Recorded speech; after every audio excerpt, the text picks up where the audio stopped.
In the name of Allah, the most beneficent, the most merciful.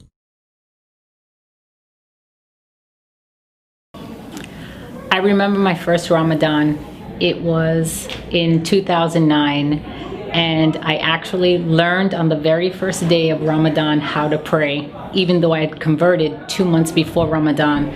But I was definitely convinced that I was going to make my first Ramadan the best that I possibly could, even though I knew absolutely nothing about Islam. But I knew that I believed in the one God, and that feeling is what was going to carry me through my first Ramadan.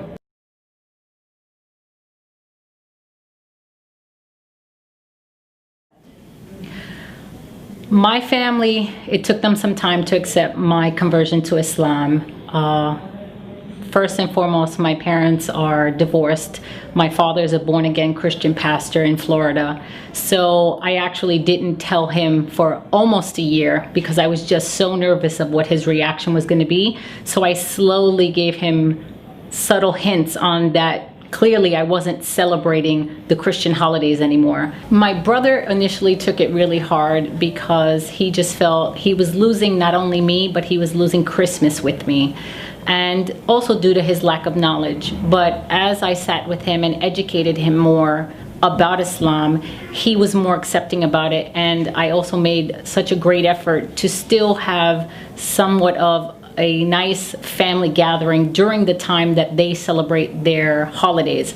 My mother was the most accepting of all because being her oldest child, I'd always made good decisions in my life, and she knew that if it was a decision I made, I thoroughly thought it out and looked at all sides, positive and negative. So obviously she said if my daughter made this decision, it must be a good decision for her, and I support her.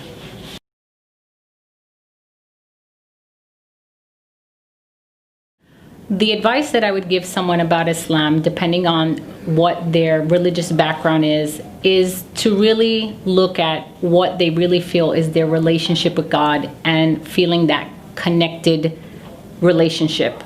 And if their worship, whether it be from any other faith, do they really feel that they're making a sacrifice to God? And look at Islam at the level of sacrifice you're actually making for God before yourself and before worldly things, and see that really will enable you to have that peace at heart.